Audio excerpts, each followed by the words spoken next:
I will call to order the November 10th meeting of the Barnstable County Commissioners, and we'll begin with the Pledge of Allegiance. Pledge allegiance to the flag of the United States of America and to the republic for which it stands, one nation, under God, indivisible, with liberty and justice for all. I would ask that you take a moment of silence to remember all of our troops who serve abroad and here in the United States, and for those who have given their lives to our country.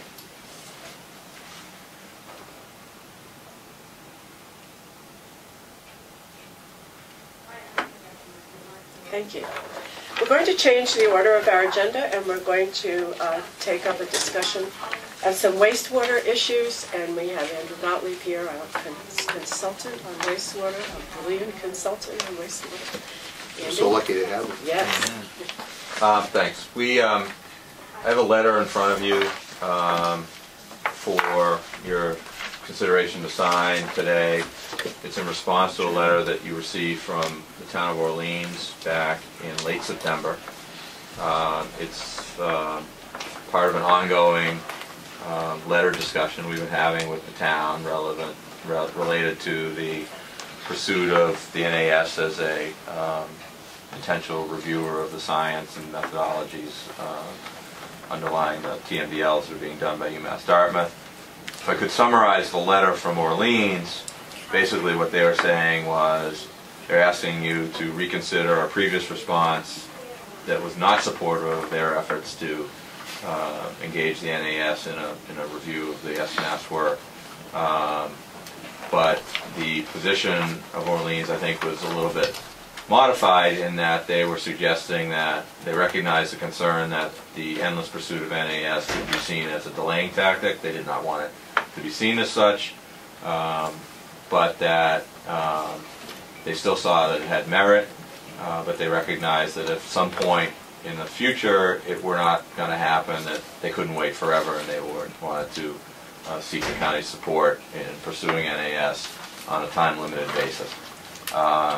The response that I've drafted for you today reflects a discussion that was had last week with the steering committee for the collaborative, and then followed on this morning at the governing board meeting, that suggests a modification in the position that we've taken, and suggests that a two-track approach, that we, the county, continue to finalize the scientific peer review that I previously suggested to you and that you voted to support, that we finalize that process. We have now an agreed upon scope for that review that's been reviewed by the Technical Assistance Committee, the Steering Committee, and was blessed, I think, today by the Governing Board. But that we put that hearing, or conducting that session, on hold to allow for some time for the NAS process to play itself out. And that while it's on hold, that we enhance the planning that we were doing on it by broadening the discussion to provide an opportunity for comment and review by the boards of selectmen and interested parties in the county, so that we can develop as broad an understanding of what we're proposing to do, as well as acceptance, and perhaps modify the form somewhat to address legitimate comments that we received. So that we would do that between now and July 1, but that we provide an opportunity between now and July 1 for the towns that have been seeking NAS participation to determine whether they themselves want to contribute financially to the effort, and to provide our legislative delegation, both in Congress and in the State House, the opportunity to determine whether they have the ability to obtain funds to support the study that's being proposed. And that by July 1, if no such funding has come forward from the towns, the federal, or the state government, that the NAS effort be declared no longer realistic, and that the county would then pursue its peer review in a timely manner as soon as possible at the beginning of the fiscal year. And I think the idea behind this approach is to meet the towns halfway. We have 9 of our communities that have said we have an interest in this. But to create some clarity in people's minds and finality that if something doesn't happen on NAS by a certain date, then it's not realistic. And if it's not realistic, then we need to put it aside and move on to try and address the legitimate questions that have been asked about the science, and to do that on the county-based process. And that's effectively what that letter says. No, we've had an opportunity to get some other input independently with regard to some members of the community have suggested that peer reviews would be available on a local basis. However, we set upon a path, and I believe that at this point, based upon what I just heard, that the path or the direction that Andrew is suggesting is supported by the advisory board that is in place over at the Wastewater Collaborative. Did you go to the Wastewater Collaborative this morning? Okay, so perhaps you had some comment on that. Well, I think that's what Andrew pretty much just summarized. Yeah. And it was unanimous agreement. And it was unanimous agreement that that's the path that we should use to go forward. I still think that, it was even mentioned at the collaborative that a lot of the thrust for this came from a group of concerned citizens, and the town of Orleans has responded to that, and then reached out to us, and we said, we don't really think so. That was our first response. Right. And now other towns have gotten more involved in this idea of doing something more to determine the correctness of the science. And I really would hope that maybe Friday at this all Cape Selectmen's meeting, that there might be some coming together about how they see, how the selectmen of the different towns see. I think that's why the timing of this is what it is, that getting this letter out in advance of that Selectmen's Association meeting. Now you've got individual selectmen. I mean, it's a little tricky in that it's a great forum to get a lot of people together as selectmen.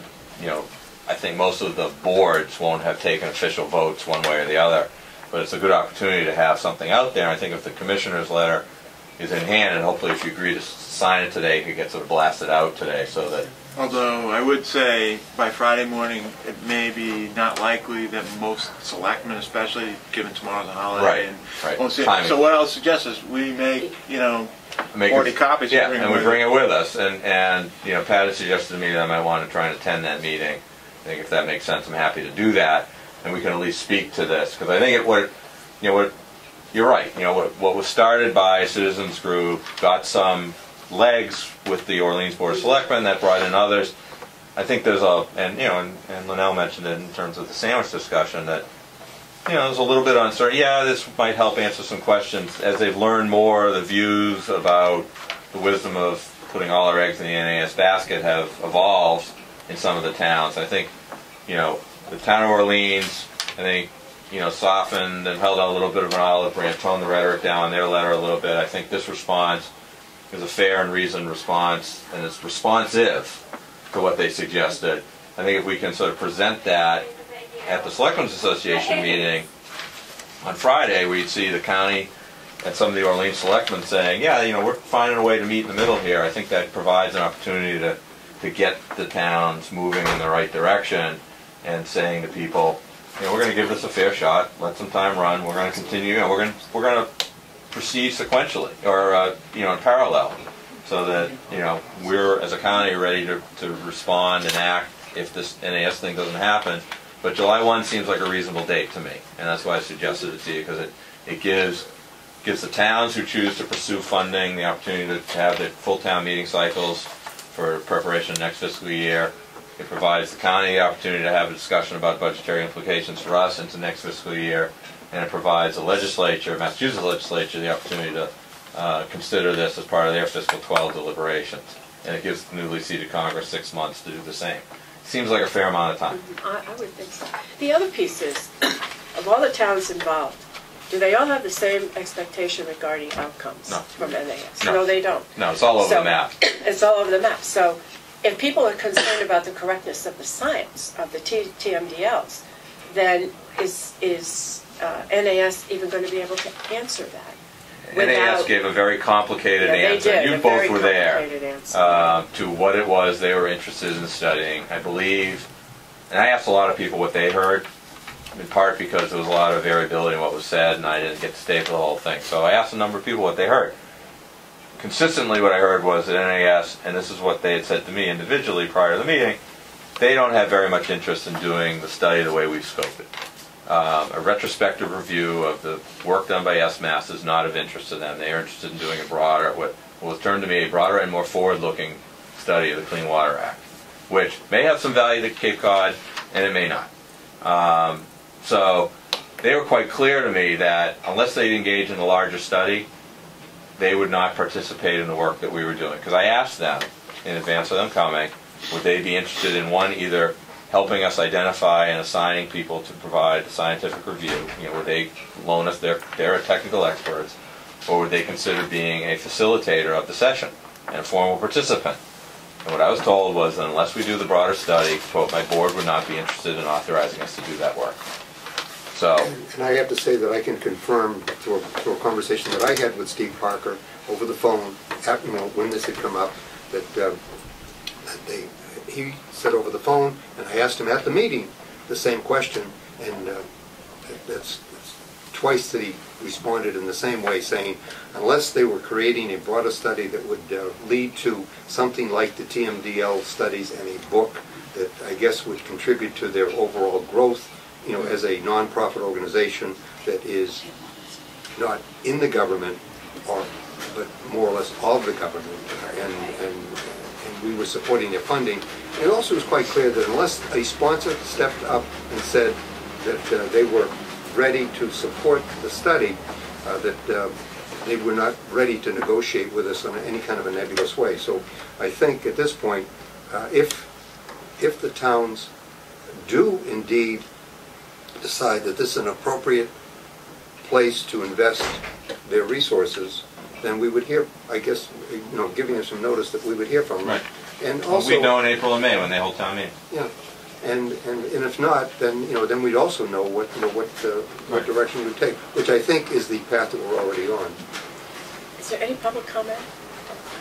I know some of our wastewater collaborative members are here. Gussie? Hi, Gussie McCusick. I am your representative to the collaborative. I would like to introduce Sims McGrath, who is the Orleans representative to the collaborative and also the selectman.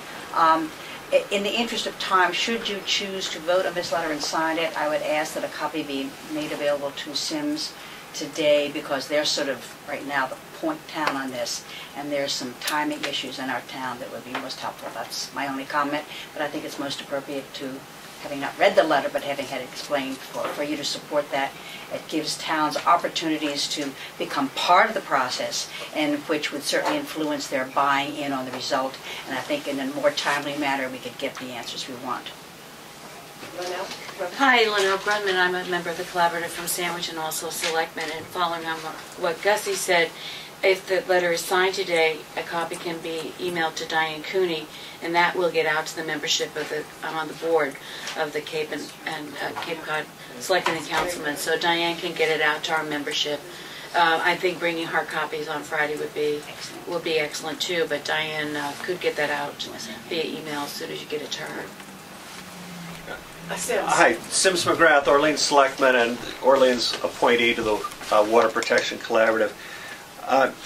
Just to address specifically the letter that my board, my colleagues and I sent to the county in September, the NAS meeting that was held in Orleans Friday, 10 days ago, almost 2 weeks ago, I think my perspective, my personal perspective on the subject has changed. And I no longer see the NAS as the primary candidate to answer the question we need answered. And the question that is in the proposed scope for the county's review, I think, is the salient question. And I think all communities on the Cape need that question answered, regardless of where their planning is.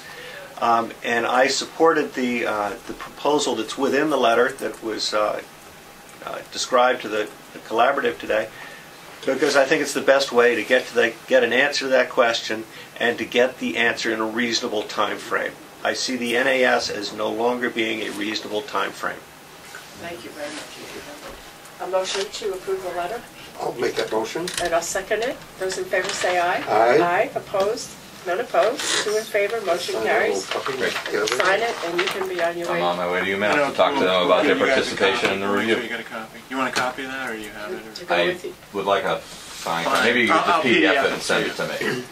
All right, great. Thank you all. Thank you. Appreciate Do you it. have any copies that are unsigned? I could PDF you an unsigned copy, yes. Well, can we just run this through the copy machine? Yeah. Yeah, let's just do Okay, that. we got a minute. What do you want a copy of the signed letter or That the would be unsigned? lovely. Okay. No, Don't you love it when a plan comes together? So, You done with that? is there, do you all have anything else you want to add? No, to the discussion? That's good. I think we really need to coalesce on this whole subject, define it and get moving. So I think that that was a good meeting this morning. Linnell? I have a comment. I think that we have an opportunity here. I think my comment in the collaborative meeting was that when the letter came from Orleans, it came to the selectman desk, there wasn't a lot of discussion about what does this mean. The letter and the implication of the letter was strictly about NAS. So, hindsight, if we thought to add really clear language about the importance of a review and the question that needed to be answered being the primary thing, not who answered it, we may be able to move quick. We may have avoided this step. But in this step, we have an opportunity beginning with Friday to do what the Cape Cod Commission has been describing to people who are into this issue. This is not about towns. This is about watersheds. This is about the Cape. This is about our resources. And I often tell people, Paul Niswicki starts every single comment with, the environment is our economy. So we have a real opportunity here, beginning with Friday.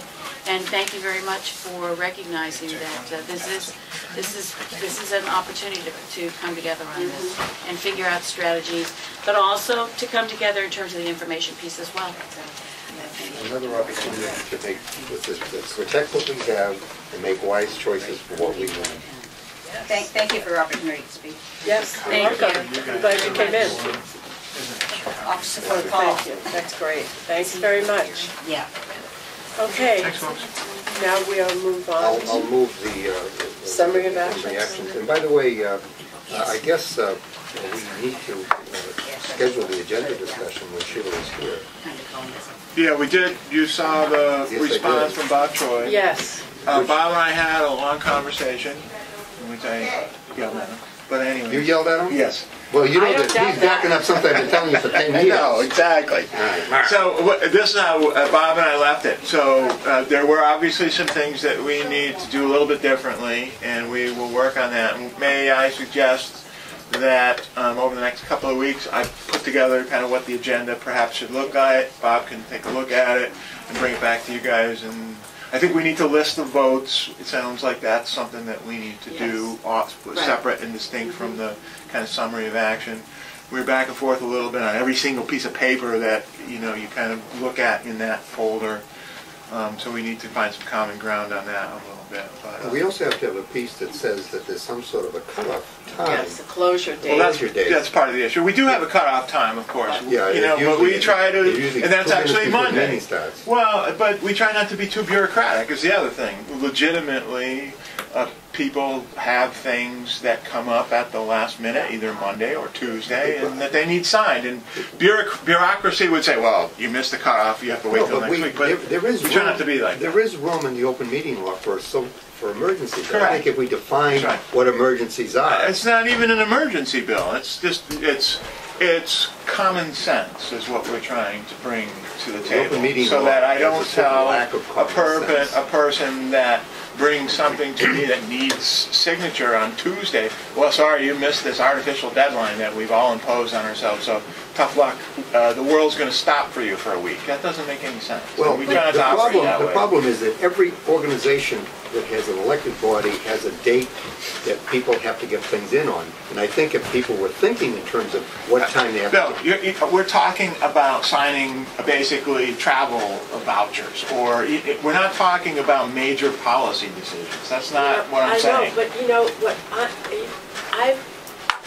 I kind of agree with Bill in the sense that there is a cutoff date for the agenda. Maybe it's Thursday at 4:30. But again, no, wait a minute. Just hear me out. And everybody knows that if they have something they need to get on the agenda, and part of the problem is that we have two roles. We have our policy role as county commissioners, but we also have our role by the charter that we are the county executive. So we have administrative functions that we perform. And I know Mark is referring to these administrative functions that normally he would sign if the charter were different. Which is something else that So maybe we have an agenda that talks about the policy functions of the board and the administrative functions, and we separate them out. Those could come in at the last minute because they're not world-shaking. Well, or the other option would be is you delegate we delegate administrative functions to the county administrator. We certainly, in our function as an executive, could review those things. And then, as part of my weekly report, I just give you basically the summary of items that I signed. Because this really prevents us from creating an agenda that is meaningful to the people that receive it, whether it's the press, whether it's other towns. And I think our agenda should be very meaningful and inclusive and specifically state what it is we're going to do and deliberate on. The administrative functions, I have no problem with a lot of these. And maybe you should just give us a list of what things that you think are more appropriate for you to handle so that we know what they are. Yeah. So we know exactly what we're delegating. We're not delegating all maybe administrative functions. The whole issue of operational administration and management operations are something that belongs in an administrative function and something that we certainly can delegate without, and I don't consider that dumping. Like a travel request, for example, is something in every organization I've been in the private sector did not require the president to sign off on it because I wanted to go on a trip. There are certain things, and Bob and I will review those, that need to be done by vote. That's the requirement. That's right. And then you could have a cutoff of, say, Thursday at 4:30. Anything that comes before this board has to be in. The agenda gets prepared on Friday. We all agree to it, and then by the end of the day, it can go out on a Friday, and people know what's coming up. I really would like to see that happen. And well, the agenda, I think, is much clearer that way. Yeah. What I was confused about, and I think you've clarified it for me, is all these little administrative things. That's what I was talking about. Yeah, well, that's what I think. I don't really have an issue. I've always believed that that in certain personnel matters as well belong as part of the management responsibility of the organization, and the charter is clear that we have delegated the responsibility for the management of Barnstable County to you. Yeah, the administrative functions of the county. So I think if you just give us a list of what some of those would be. Yes, no problem. And then and just so we know, and we know that those are the things that you're dealing with, and then in your weekly report, if they're significant, I mean, if they're just normal things that would happen anyway, that we don't really need to know. Well, like I see them doing it this way. Most of the administrative things that you have on this piece of paper, I would, on Wednesday, sign off on and let you know that this is what I took action on. I signed that, signed this. What I'm suggesting is any of these votes, based on what Bob has said in his memo, we needed to move the votes basically to what I would put here, summary of action, so that you're going to take a vote to do prepaid National Park Service, and that's one of the things you need to vote on, unfortunately. It's an administrative thing, but unfortunately you need to vote on it. So we would list them here, and they would then be on your agenda. So everybody would see that's the vote you're taking. There's another part of the agenda that I would, and perhaps it belongs not in our regular meetings, but perhaps setting up an opportunity where we discuss as a board things that are important or things that are going on within the community, because I think that's an element that I think the constituents would like to see as to whether or not we are aware of things that are going on and what our philosophy is going forward with regard to some of these issues. For example, we have these let's say these boards that we've set up to advise us.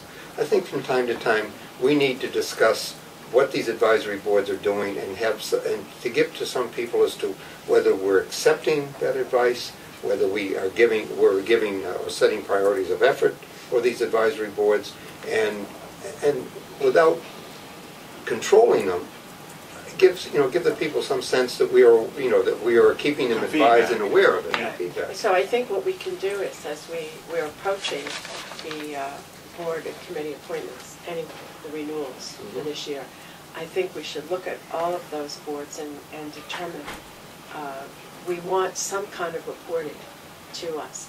Some would be handled verbally. Maybe all of them should be. I don't know. We have a whole long list. It's a long list. It So- will take some time to kind of go through them. A lot of times we do part of these with the budget process. We have Right. certain ones come in for the budget process. But I then will again- say that I'm going to give you my weekly report. I did send Yes, it to you and thank earlier. you very much for that. That's kind of the format I see it in, and I mentioned this because Beth had indicated to me that she would like the Human Rights Committee to come in and just talk to you Right. folks. So maybe I schedule that as kind of the first one, and we do that maybe on the first meeting in December. Okay, that's good, because I think we do have an obligation and a need to have two-way communication with our boards and committees, and having them come to a meeting is very appropriate. Yeah. And I think that's what we need. And to some do. of the- we because do- we appoint them to and ask them to do a specific job for us, and we have to communicate with them, otherwise they feel irrelevant. Right, although, the nature of this little discussion is suggestive that we don't communicate with them. That's completely not true because, as you know, Pat and I just a few weeks ago met. It was a very good meeting. It was actually county-focused with the Human Services Advisory Committee. And the woman's name from Cooperative Extension, who escapes me right now, she did a presentation on nutrition. And she had a little pot, Yeah. a slow cooker set up. She did a little rice dish, so she gave a presentation on that. Good And meat. Soup, I no, gave the that's right. presentation You on never the, invite me to meetings where you get fed. I know, well, that's We why. didn't know we were going to get fed. And then I did the presentation on the dental discount program. So there are a lot of those where you guys actually go to their meetings That's true. and meet with them. But I think it is good that they come in here and give you a presentation on their progress, and you can give them some feedback. So we'll do the Human Rights Committee next, and then we'll look at all of the boards and commissions. You guys can kind of pick out which ones you want to do. Now, the other thing that Bob mentioned in his memo to us was the reports that we give at the Yeah. meetings. And we have to be more specific in the agenda about what we're going to report about. Which means we have to give you something by Thursday as to what we've done. However, if we have a meeting on Monday or Tuesday, I guess we can mention at the meeting that we've had such a meeting. Of course you can. That's the thing. It doesn't say that you can't talk about it. Right. It's that the day you put together the agenda, you reasonably expected to the word is deliberate that. But that doesn't preclude you from saying that I attended this meeting, this is the issue that came up, it was very informative. What you can't do is then say, County Commissioners, I want to fund this particular thing to the tune of blah, blah, blah dollars. To me, that would then be a violation of the open meeting law. If you just tell them that for next week I want to put this on the agenda and I'm going to propose Because some blah, blah, action blah. is required. That's right. If Yeah, action is going to be I think that's required. happened for us, and I think I made a suggestion of Right. something that I was interested in, in doing, and had mentioned it in the report, and then you schedule it for the following week, Right. so that we could discuss it, so that we could deliberate on it. So, Yeah, I think that's appropriate. But just to simply, for purposes of communication, just to let the other commissioners know that that we were all represented and you were there and this is what occurred. Because I'm going to tell you something about that this morning. But no action is required. But if action is required, particularly in the terms of funding, that needs to be on the agenda. Now, to piggyback on that, I've suggested, we write these articles for the Patriot. I know. Okay, well, I wrote one and sent it in, and one of the things that I put in there was the reaching out to the public at large, because I think we need to develop an inventory of people with skills that we could perhaps draw on. And the other part is to facilitate our contact with them by creating more of a virtual universe where we use technology and social media in order to communicate with people. So we could have a large group that we would communicate with through social media, and then break that up into smaller groups that might be able to to come together to be helpful to us. And out of that inventory, I would suggest that we might be able to get let's say a broader range of folks that we could put on some of these advisory committees, so that we get more people engaged and involved in in helping us, because we can't do all this stuff by ourselves, and there's a lot to do. Right, there is. So let me give to you then my my weekly report, and I don't know if you want me to just go over it or.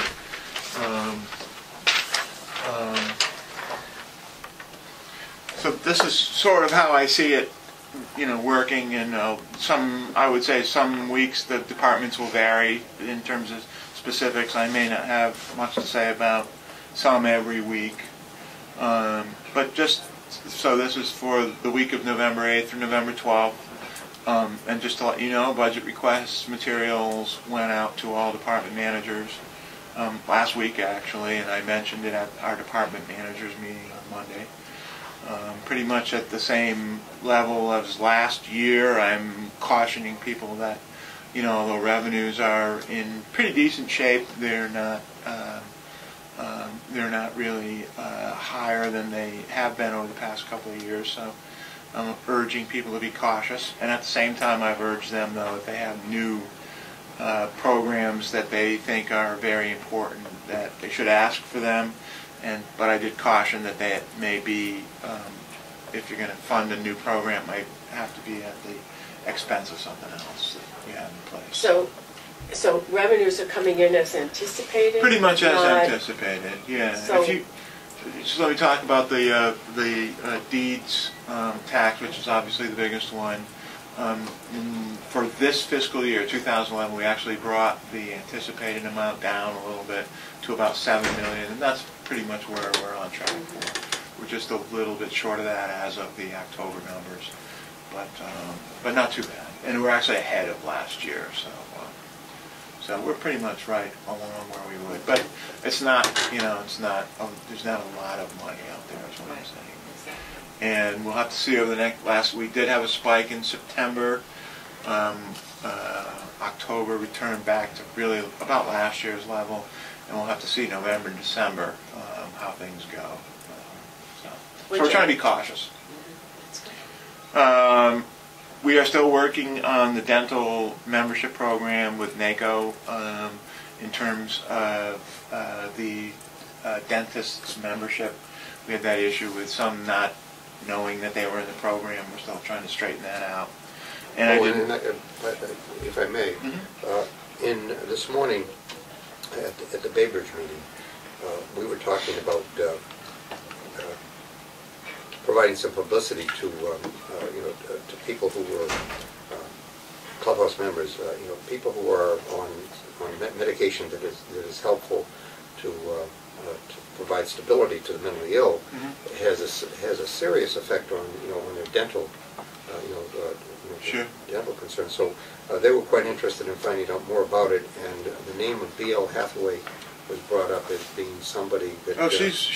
B.L. actually I met separately long before we even rolled out, so she should be familiar. But if what I suggest... The idea is that somehow we reach out to B.L. Hathaway, and perhaps to the Department of Mental Health, here on the Cape, to find out if, whether or not they're aware of this program, because they have the responsibility of being the support for this population, and I would hope that they would be aware of a lot of these issues. The continuing issue is that the dentists are reluctant to take Mass Health, because you take one, you take them all, and there's a consortium of dentists to provide free care, but this would be an opportunity to, let's say, to provide support for those people that are not in the not in the category of Mass Health, but yet are still clients of DMH, and of course some of the issues with B.L. Hathaway's program. So I'd like you to do that if you could. Yeah, well, I know B.L. is very aware of this program because I met with her about it. So. And she gave us the copies. Right. Okay. And I mentioned the Human Rights Committee, so I will schedule that, assuming they're available, for the first meeting in December, which I think is the 1st. I think Wednesday is the 1st of December. I sent a letter to DCAM regarding the lab conversion project, and Bob Troy did help me with that letter. He did some research, and apparently the statute had been changed. Originally their waiver limit was $1 million, now it's $2 million. So we should fit comfortably under that. So we don't need their approval? We need to get their extension of the waiver, I guess is the way I would phrase it. So we did send that letter, and that's very important. Exactly. That was a big impediment. That could have been a big impediment. So we will be moving forward with the lab project. I did get a document from the Commonwealth of Massachusetts for the leasing of space to DEP. And on the top of it, of course, as the way the state works, is it says it's an unalterable document, but we'll take a look at it. And it seems okay. I've just started up reviewing it, but it should be fine. Basically, they obviously don't have a whole lot of money as a state agency, but I'm going to try to recover any costs for their operation, for example, electricity, internet access, heat. So we'll see what we can do. I know that usually when they want rent-free space, they do come up with the pay for the utilities and the custodial services. Yeah. We should be clear that we're looking for it, though, so there's no doubt in their mind. Yeah, I because even if they're forgiven, I think we're on record. There's some accounting for it. Exactly. Yeah. RDO last week went to their FY 2011 opening day. Maggie and I used to attend this all the time. It was a great event. It's at the Reggie Lewis Center. It's been in various places. Where exactly is that in Roxbury? It's almost right across, I believe, I may get my train stations wrong, from the Roxbury Crossing Orange Line Station. I think it's right across the street from there. Ruggles. Isn't it Ruggles Street? It might be Ruggles, yeah. See, thanks for, yeah. It's one of those two. Yeah. And it's a great facility. They hold a big track event there. Yeah. But it's amazing to see all of the state AmeriCorps programs get together. And some of them, are 1 or 2 strong, and some of them, ours is a pretty big program, but some like City Year, really immense program. So that's always a fun event. I also indicated to Darlene that she had mentioned the community garden at the thrift shop, and I said we would certainly support AmeriCorps working with them. We had actually said that when we were out there a couple of weeks ago. There's a lot of clearing they have to do. But they started that project. Yeah. They actually started the clearing effort. So I thought I sent you some pictures. Clearing the land. Yeah. For an addition. Yeah. Didn't I because send you some there's a lot of pictures? bittersweet crap out there. They have to clear up before they can start. Then they have to let it go fallow, I think, for a year or so. Which I think they're going to start it in the spring. Yeah. Probably do the plowing. Yeah. And then the other thing was Lou Cataldo reports that the archive project is moving along, and he actually would like, he's invited you folks up to come and just take a look at how the room and the archives look. So maybe we'll schedule that in December, just before the holidays. David, did we give you a copy of this letter? He's got a copy. He's got a copy of the letter? From Andrew's Andrew, letter. yes. Yeah, okay, and have you got a copy of Mark's report? I have a copy of You it. can have a copy of that, too. And while I'm talking and moving, where would DEP be looking to look? They're already in. They're in. We had in the old jail on the the ground floor, I guess you call it. There was a big kind of conference room that we fit. I think there's 5 of them in there. So I guess they didn't have any money, so they were in a space in Hyannis. They're on 132. Yeah, and I guess either their lease ran out or they couldn't keep the lease. I'm not sure of the details. So Sarah Peak appealed to us to help them out. So that's all I have. Okay, did you get a copy of the needs action, David? Not yet. Okay. Okay, I'd like to move the needs action. I thought you already did. No. No? Oh. No, I'll second. All those in favor say aye. Aye. Aye. Oh, good, because that's how I recorded it. Oh, good. Good. I want to report on a couple of meetings that I attended. the town of Falmouth is in a crisis in terms of suicide completions. The town has had 9 suicide completions since January. Oh my God. And Beth Albert had called me a few weeks back, and she's been working with the police chief and with Tim Lineweaver on the Coalition for Suicide Prevention. And she put together a meeting over in Hyannis a couple weeks ago, more than a couple weeks ago, with all of the agencies, Department of Public Health, Department of Mental Health, the police and fire departments from Falmouth, and police and fire from Barnstable, a school guidance person from Barnstable High School, and one from the Falmouth High School, and a number of representatives of different agencies, the Samaritans, all of those who are involved in this area of human services. And Barnstable addressed this a couple of years ago when they had a significant number of suicides. And they put together a really good program. So they were advising those from Falmouth, who were then the assistant town manager from Falmouth was there as well. And also Fred Shirgardis, president of the Barnstable Town Council. So there were a lot of people there. There must have been 25 people in the room. And it was really a collaboration to help Falmouth put together something, some way in which they could address this issue as a community-wide crisis.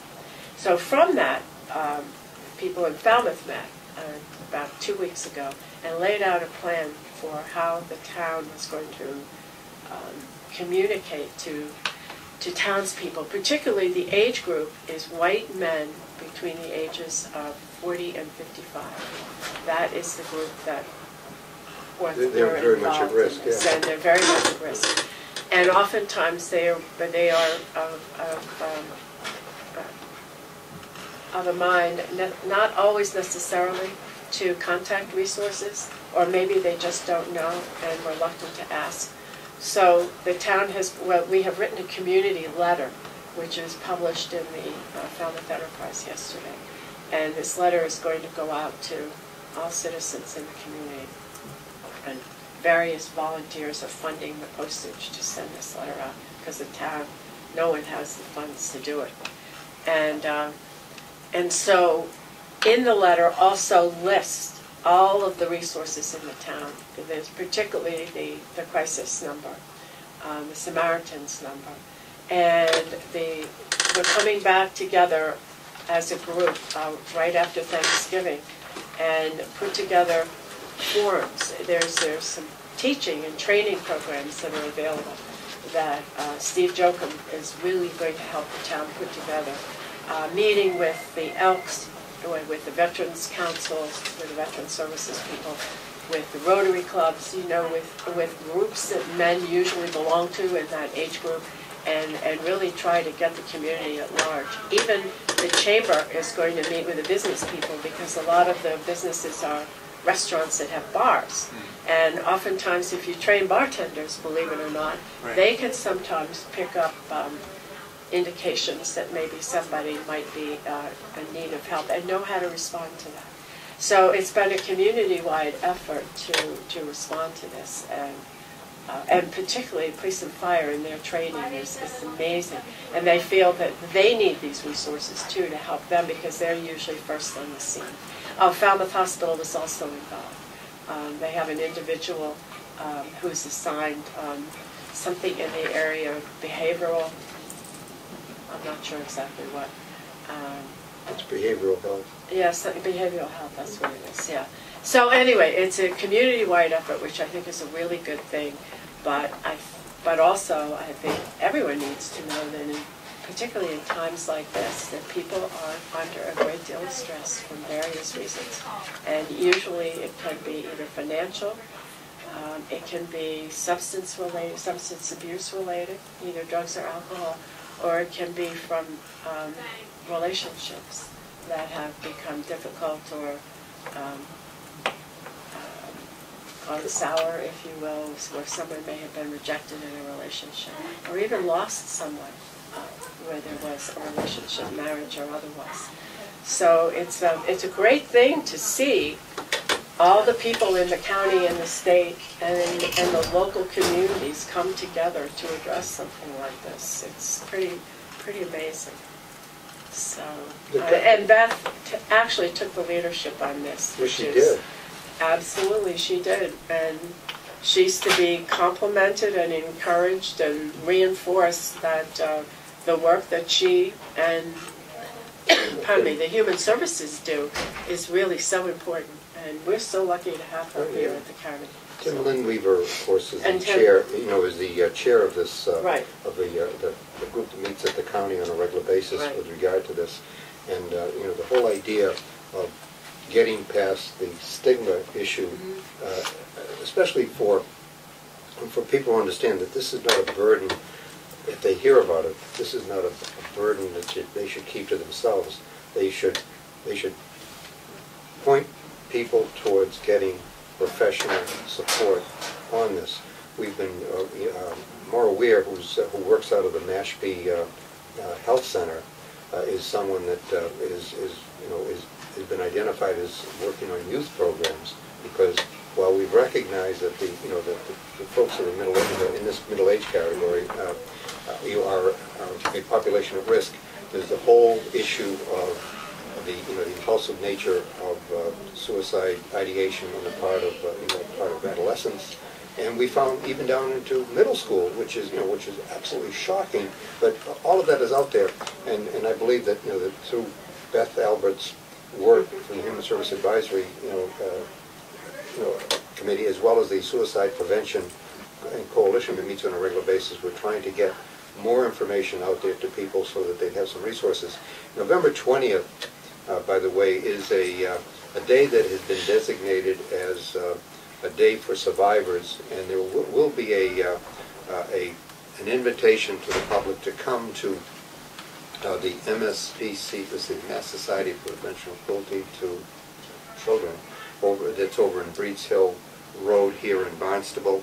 They'll be meeting on Saturday, November 20th, and the public is encouraged, especially people who are survivors of suicide, and what I mean by that is people who have lost somebody to suicide, as well as people who have survived a suicide attempt, are encouraged to come, because one of the things that they do is they, although it's a small group that would meet there, they are connected through the internet to the whole world, and at a particular moment, they all light a candle to show solidarity, to fight, this issue, to resist those impulses. And I think it's very important to know that. I had Maura Weir on my television program within the last week to talk about some of the things that are going on in Falmouth, and as well as the what we've learned from the training that took place in Barnstable, which I had an opportunity to participate in. And Barnstable did take a lead on this. Absolutely. And they were piggybacking on what had gone on in Martha's Vineyard in Nantucket, yes, right, where they're trying to focus the energy and intelligence of all of our community on this, because it's not a problem that's just in Falmouth. It's pervasive, and we've got to be optimistic that we can address it, that we can do something about it, but it's only because we are trying to put these things in place to give people an idea that there is hope. There is hope. And for people to know what the resources are, and where they are. And oftentimes they're free. And some people worry about maybe they don't have health insurance because they lost their job, and they worry about not being able to pay, so they do nothing. And there are certain agencies that do this without a fee. And I mentioned if there are any veterans that are watching, the VA has a significant outreach program to support veterans that are coming back and are having suicide ideation. I know that when I go for regular care at the VA, they always ask, "Are you depressed? Have you had feelings of depression?" And what we found is that there are many returning veterans who are facing, I guess, a dip. They're at such high stress, and then they come back to a situation after deployment that they're I guess they're confused and they need some support to be successfully integrated, back into the community. And there are resources available, for people to do that. And there was an article in the New York Times about this, because it's not just a local problem; it's a national problem with so many deployments, of the forces. They don't have an opportunity to recover, and let's say to be reintegrated into, let's say, what we used to call garrison life. So, yeah, I'm really glad that Falmouth is working on this. Barnstable has worked on it. Learned a lot from Barnstable because they've done a great job with their schools and in their community. Okay, we both went to something. Yeah, we went to the Economic Development Summit in Kingston yesterday. There was more than just workforce development on it. I said Economic Development I know, but Summit. it was more than workforce. Oh yeah, it was more than workforce. It was really more about the need for education, particularly in southeastern Mass. What did they say? Most of the jobs that are available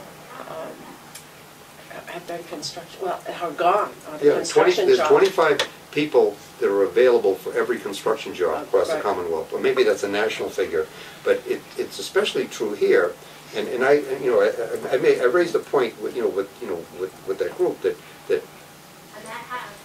we have so many needs for infrastructure, infrastructure repair, that many of these people who are idle, who have the skills in construction, could be put to work if we were to mobilize them. So it's. Well, we did. Remember, the EDC created a job training program for people to learn how to work in the renewable energy field. Mm-hmm. In terms of installing solar systems, solar-powered systems, and all that. And Dan set that up a couple of years ago. And there have been a number of people who have gone through that training program. And that's kind of where they say a lot of the newer jobs are going to be, in the technical area perhaps, is in that field of renewable energy. But all of the presidents of the colleges were there, Massasoit, Bridgewater University, Kathy Schatzberg from Cape Cod, UMass, and they were all the presidents or chancellors were there. And the idea was, what can they do, not only to help with educating people to the jobs of today and tomorrow, but also how can they help with training the people who already have jobs. And where and Cape Cod Community College does a great job with that. When Kathy finds out, let's say, remember when they talked about electronic medical records for the hospital? They developed a training program to take the people who were already working in the hospital, where their jobs maybe were no longer relevant and needed to be retrained so they could do these jobs, and they set up a program to do that. So it was kind of like more of an education workforce collaborative meeting, how the colleges can help train a workforce, and an existing workforce as well as a new workforce. To piggyback on that, Kevin Farr, who's the superintendent up at the Upper Cape Tech, said that he has a building construction plan underway using the kids up there to create more space to increase the capacity in his the LPN program that is part of the working. That's a very exciting program because given that the age of our population and the need of having more support, that we're providing an opportunity for people who are CNAs, certified nurses aides, to transition to an LPN within a 9-month period, and that's a program that is available for people who might be interested in it, both residing in the Upper Cape as well as the Lower Cape, because a similar program is run down in down at the Cape Tech down in Harwich, which is, I think that what we're trying to see with the Workforce Board is how do we provide conduits for people who are in existing jobs to see a path to let's say to improvement and get to something that's very close to my heart, which is livable wage. Well, since we have a fire training academy, I went to the public service breakout session, and the police chief from New Bedford was there, and the fire chief from Fall River, and the superintendent of schools from Fall River was there.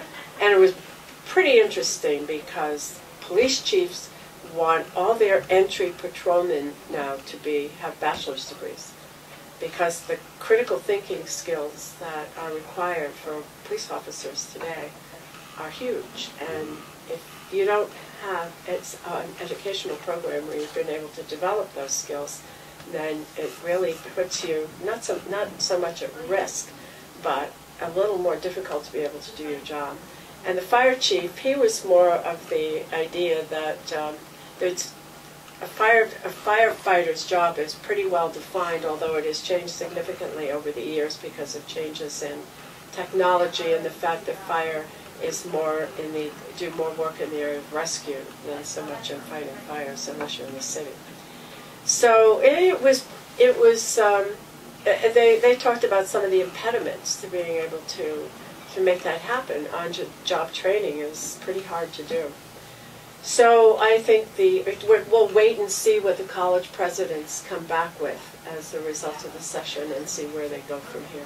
I had suggested, I was in the small business entrepreneur session, and I had suggested that the colleges consider incorporating a program that is run at Babson College for freshmen, where freshmen are given an amount of money by the college and then are told to go out and start a business. There used to be a program in high schools called Junior Achievement, which is very similar to that. You raise capital, you come up with a product, and then then you provide a return on investment. And the kids at Babson are graded on what they've learned from, let's say, from their participation, because they found that you learn more from failure than you learn from success, because many of us don't know why we succeed, but we certainly know why we fail. So this is an opportunity for people who are at a business, specifically a business school at Babson, to learn that. And I suggested that they could look at that model and perhaps incorporate it into some of these public programs without, without inventing a separate and unique program that is just in public education. Because the other thing that became quite clear is that although the public higher education program educates, 60% of the people who get a college education in the Commonwealth, and 47% of them, maybe even a higher percentage, actually stay here. That we don't give the recognition to public higher education that that it really deserves, and that by giving that recognition, that it would get, I think it would get more attention in terms of what it would mean to employers and others. One other piece was the concept of internships. The colleges allowing students to have internships. And I've always believed, I know that towns do that now for students that are in the master's programs for public administration. They have internships in the summer. And I was just thinking, if only we could conceive of something like AmeriCorps, where either in the summertime students could participate in a public service internship, or maybe even after they complete their college, that they spend time in an internship before they actually get out into the workforce. Well, we do interns here. The health department usually has either one or two interns working in the lab doing the beach sampling and those types of things. Yeah. So we do that. It's not kind of for lack of a better phrase, a formal program, but we definitely try to take advantage of those types of things. A lot of them are dependent on what the program is in terms of their school. Like I was in the MPA program at UMass Amherst. That was you went to school for a year in classroom, and then you had basically a year, 9 month, whatever, internship. So it was one of the points that was brought up that by one of the participants in the group that I was in, that many times members of the administration of municipal and state agencies don't have an understanding of, let's say, a business process. and that it's suggested to me that perhaps as part of the MPA curriculum that there be some, business 101 training for an MPA candidate, so that they would understand what a developer needs to look at. Because the other thing that came up is that there are so many different agencies that a developer has to go to that there's almost a need, like in human service work, to have a case manager to act as a navigator, if you will, to facilitate that process for development. We're in a stage where we're trying to help business get its footing. We can't create jobs in the public sector, but we can I think support the legitimate effort of the private sector to create employment opportunities, and perhaps some of this is having public sector folks have a better understanding of what the private sector process is and what they're facing. By no means am I suggesting that we forego our responsibility to protect the environment and make sure that the regulations are displaced that are designed to protect the interest of the community. But at the same time, I think that that continuing need of balance in the private-public partnership has to be examined. And I think that we, in directing policy, need to figure out some way of making sure that our folks are informed as to what they need to have in order to help our community get those jobs set up and move towards livable income for the people who live there. So that was a good day. I'm glad we went. I'm glad we went.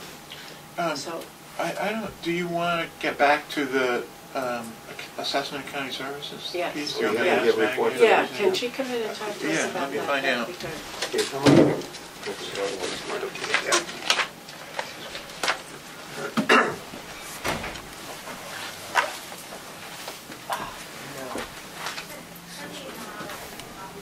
You're eating in the sunny side of your car.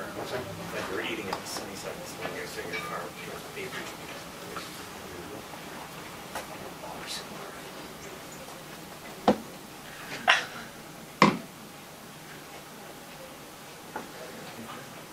Ever vigilant. Huh? Let me drive past something. So you're talking Bill. No, you. You don't know what people drive. Oh, yeah. Nobody's waiting for you when you want. So I got my car replaced. Oh, good. What'd you get? I don't know why I'm on the agenda. Volvo wagon.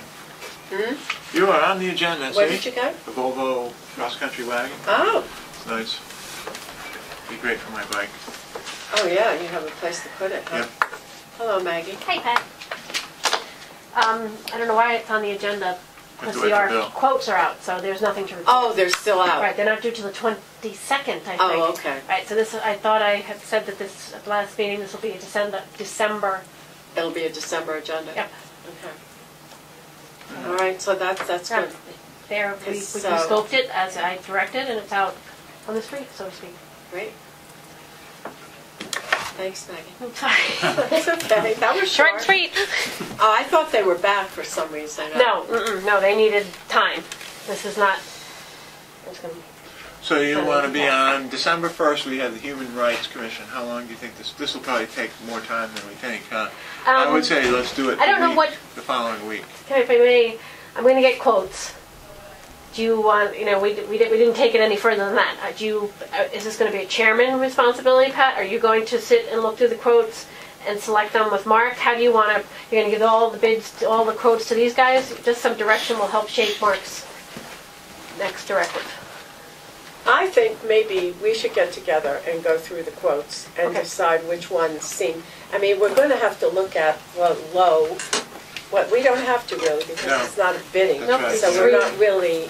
But we might go through them and make a recommendation to the commissioners, but they would be able to see. Then they can. I look would at not them. do that then, Mark. So they're due the 22nd? Yep, which is right before Thanksgiving. Mhm. What's the last Monday in the month? The Is there any? 29th. I 29th. can't do that. That's going to be tough. I have retirement that day. We're doing the ballots at 9, and then we're doing the advisory committee at 11.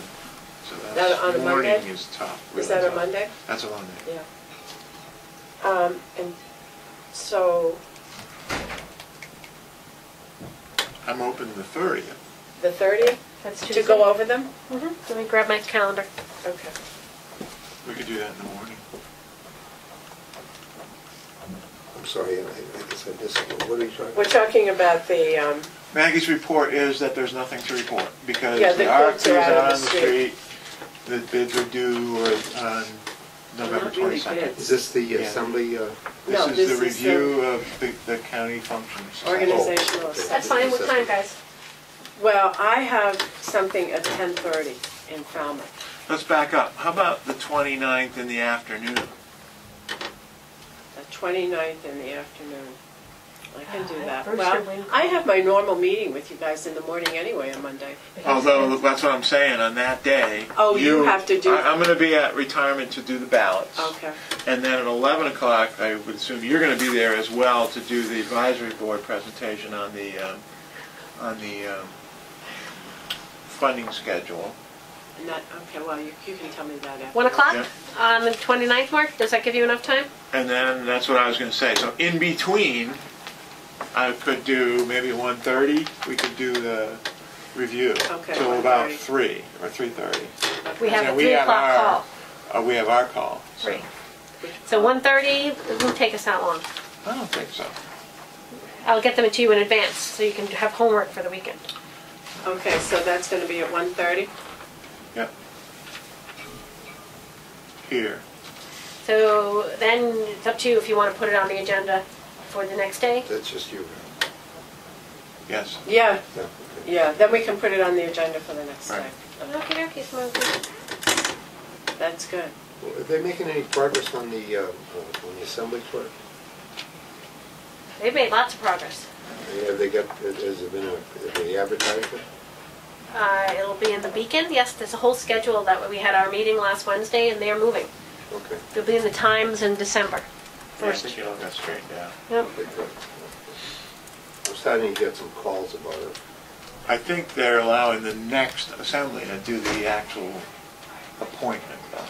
Yeah, I remember Leo. After he said Judge. that. December, the jobs will be posted on the website, and the announcements will be in December. Okay, so they slowed it down essentially. Okay. Which makes sense. I mean, it's the new assembly that they're going to have to work, and they're going to have to. What would happen is you'd appoint her in December, and 2 meetings later in January, you'd appoint him or her again. So how many new people, there'll be quite a, what, 4 or 5 new people? I'm not here December 1st. Cheryl in Provincetown. I think there's a new Truro person. Spiro. person, yeah. Spiro. Yarmouth, Yarmouth and Spirit. Province, oh, Cheryl's Province. Cheryl Provincetown. I think there's a new Truro person. Spiro. Sandwich. And Yeah, Sandwich. Killian, the sandwich. Killian. Killian. Yeah. I didn't know Killian. one in Sandwich. I don't know. So there's 4, of which Sandwich and Yarmouth have fairly, they're around probably 7%. Something like that. I guess. To give you a heads up, I have Mark. the impression from two of the new assembly delegates elect, Delegates elect. that they want to take they want to see the assembly take a bigger role with regard to wastewater. And of Should have run course, for county Cheryl commissioner, Bill. Andrews- What's that? They should have run for commission. It's a good Getting point. out. Getting out before I get in trouble. This is journalism. Journalism, just telling you. Okay, I think we're supposed to share information. And the other part is that Cheryl Andrews is quite concerned about us having a mechanism in place with regard to process on the, on voting, or certifying votes. Certified, what votes? Remember what happened on the clerk On election? Oh, you mean election? election results, election? No, elections, the certified Oh. signatures. Oh, signatures. Well, that's another discussion, isn't it? The separation of clerical functions from the Yeah, because when we... clerk's office to our, Because we're getting a new clerk, but I think we're intending to have a new clerk in the first of the year. where the assembly? No, here. Here. The county clerk, we haven't talked about it yet. Oh. Yeah, we need to talk about that. Yeah, I think we need to put that on the agenda for... Yeah. Yeah, for January 1st. Right. or whatever. Or in the meeting budget January discussion. we meet, Would 3rd or wouldn't that be 6th or part of the whatever. budget discussion? No, it's Necessarily, not. It's an no. appointed position. It's the appointment Oh, piece. okay. That's all. But I think it's something we have to start thinking But about. it would be. So it would But I've really already be- thought about it. It's all taken care of. Although January. although I I'll let appreciate you your know what the input. outcome is. Okay, although I appreciate your input, don't forget who we already are. talked about it. We did talk about it. So, yeah. Okay. I'll let you know how it turns out. All right. So some of those election functions will move to here? Well, To the No, county they've side or always not? been here. Right, it's just, they It's just a follow the clarification. county clerk. It's just a question of where the Process. county clerk lands. Yeah. Nothing's changed as Right. far as I know right now. Remember when we had this big to-do about the Yes. assembly piece, there were some discussions about changing the role and how the county clerk fits in here. Based on what you just said, and I know we had this discussion briefly about providing an orientation to the Assembly of Delegates come January when they're all sworn in. There should probably be a schedule in terms of Bob Troy, maybe. We usually do two things, or we can do two, and I Yeah. shouldn't say usually. In the past, I've done like a finance 101, Right. which And that's is usually very helpful. well Yes. received. Right. Yeah, and maybe do that the second meeting in January or something. We can pull it out and kind of brush it up a little bit. And then I'd say a good one would be to have, Bob Troy come in and go over the charter. And go over the charter and Yeah. go over their responsibilities Yeah. under the charter. Because when you talk about having involvement in wastewater, I mean, they're legislative. Part of what we need to make clear is when you teach 5th grade civics, you go through the legislative, the judicial, the Civics executive class? branch. Well, I was Okay. going to say, remember, we also have to make clear separation of powers. Yes. And so Well, you this have is all part to, of civics. there's a couple of things here that have to happen, and you want to make sure you don't put the cart before the horse. And we have to have a new speaker. I don't know who the speaker's going to be. Then when you know who the speaker's going to be, and after they're elected, you say it to the speaker. We'd be happy to come over, and in the past, we've done this kind of orientation for the new members of Finance 101 and the charter, blah, blah, blah. Well, So Their Which- first we have to be meeting. invited, I guess. Okay, is what I'm which saying. leads into my interest in creating a virtual county academy that that would memorialize all of these things, so we could just say, go watch this, and this is what we do, and this is what you do. Or let's This say- is a little more interactive But because couldn't- people Well, have interactive is questions, good, but they I have think that questions. what I found over in observation since I left the assembly, because the assembly that I was on definitely had a handle on all these things. But if we had someplace where we could refer people to on a continuing basis, because they may not have remembered. Yeah, no everything. question. Like I do a presentation in PowerPoint, you put that up on the thing, they can refer to it at any time. Same with Bob Troy, And we we can work on a consolidate all charter those things presentation. as a page that they could go to and so sort of retrieve that information Yeah. as these questions continue to arise. For example, when George Bryant brought up at one of the assembly meetings that he wanted to see our warrants, Diane, God rest her soul, Diane said, "Well, you remember when Commissioner Doherty was in the assembly? He asked for these things, and we've been collecting them I ever don't remember since." that. Well, I remember that. Maybe some of the assembly members might like to serve on some of the county committees. There wouldn't be any reason why they couldn't do that. As I recall, Most of them do have I some served on, sort of he role. put me on an external EDC committee when I was on the assembly, because that was on was it the predecessor for Cape Connect? What was it called? Anyway, it was for telecommunications and early fiber optic, connectivity. And and there's nothing that prevents an assembly member from attending a collaborative meeting. No. If they're interested in wastewater. Right. I'm not the Public rep, meetings. the commissioner's representative to the collaborative, but I attend anyway because I find it really interesting. But an assembly member could attend the same way. You don't have to wait to be appointed to something. Or invited. Or invited. But what I will do is I will mention this right now to Michelle, and she can mention it to Ron.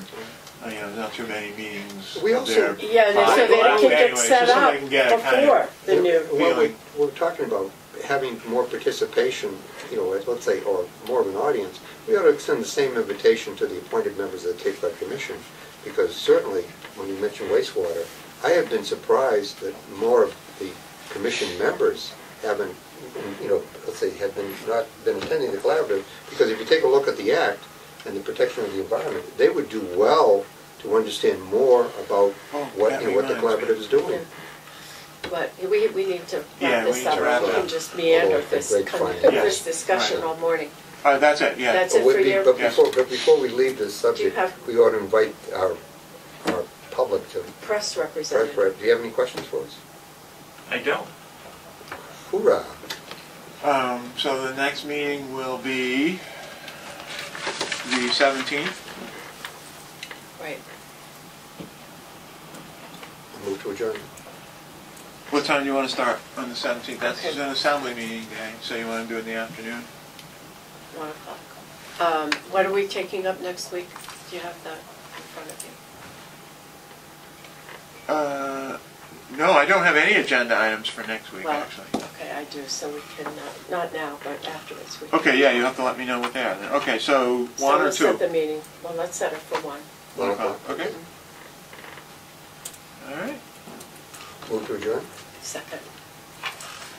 Vote with your feet.